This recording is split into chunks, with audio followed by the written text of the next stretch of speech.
Shalom, shalom watu wa Mungu, rafiki yangu popote pale ulipo na unapoendelea kunisikiliza.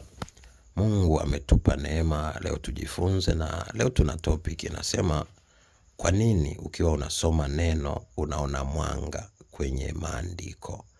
Wengi wanaweza kuona mwanga kwenye maandiko, wengine kwenye macho Mungu anaweza kuonesha mwanga. Ni kwa nini? Ukisoma kitabu cha Yohana 6:63 maandiko anasema maneno yangu ni roho tena ni uzima. Kwa hiyo kwamba neno la Kristo ni roho tena ni uzima. Lakini pia maandiko anasema kwamba mimi ni nuru ya ulimwengu.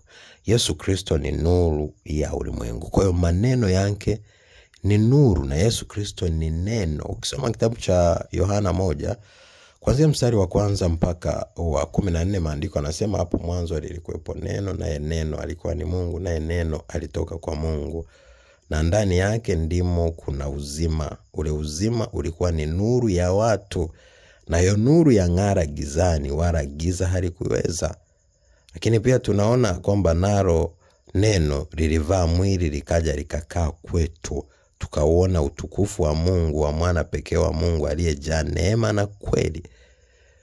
Sasa ukisoma pia kwenye kitabu cha Mwanzo anakuambia hapo mwanzo Mungu aliziumba mbingu na nchi, lakini pia katika kuziumba mbingu na nchi giza ilikuwa limetulia juu ya maji. Kwa hiyo Mungu akatamka na iwe nuru, ikawa nuru. Nuru ni neno.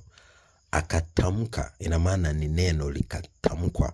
Kwa hiyo unapoona unasoma Biblia unaona kuna mwanga unatokeza kwenye Biblia. Cha kwanza ni ishara ya Roho Mtakatifu kwamba yupo anakufundisha, lakini pili ni ishara ya ufunuo, anakupa ufunuo ili upate kuelewa maandiko. Lakini tatu ni ishara ya Yesu Kristo mwenyewe, ina maana mwili unakuwa unakuvaa, au macho yako yamevaa mwili wa Yesu Kristo. Macho yako yamepokea nguvu, yamepokea uweza, kwa sababu macho yetu ni mwali wa moto. Lakini pia neno tunapolivaa, au Yesu Kristo tunapomruhusu kuvaa mwili wetu, ina maana tunabadilishwa, na tukibadilishwa tunahuishwa na kutengenezwa upya na roho yake ambaye ni Roho Mtakatifu.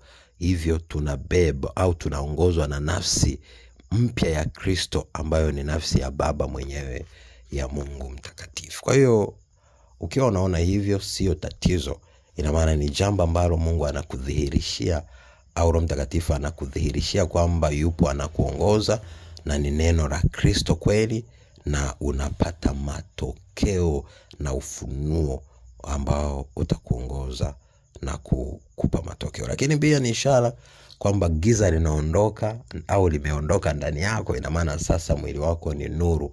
Maandiko anasema macho yako yakiwa ni giza si giza hilo. Sasa ukishaona nuru na unaona nuru, ina maana macho yako yanatoa nuru, na kuna nguvu isiyo ya kawaida kwenye macho yako na kwenye kipaji cha uso wako. Kumbuka Yesu Kristo muonekano wake, usoma Ufunuo sura ile ya kwanza kuanzia mstari wa 9 mpaka ule wa 20, tunaona Yesu Kristo macho yake ni mwali wa moto, lakini uso wake ni jua likiwaka kwa mwangaza wake, lakini tunaona ulimi wake ni upanga. Kwa hizo zote ni ishara za kuthibitisha kwamba Yesu sasa yuko ndani yako na amehuisha mwili wako, na sasa umekuwa kiumbe kipya. Kumbuka Yesu ni neno. Unapolisoma linaleta roho, na ile roho inaleta uzima wa milele kwenye maisha yako na kukupa ishara. Nawapenda. Jesus name, shalom.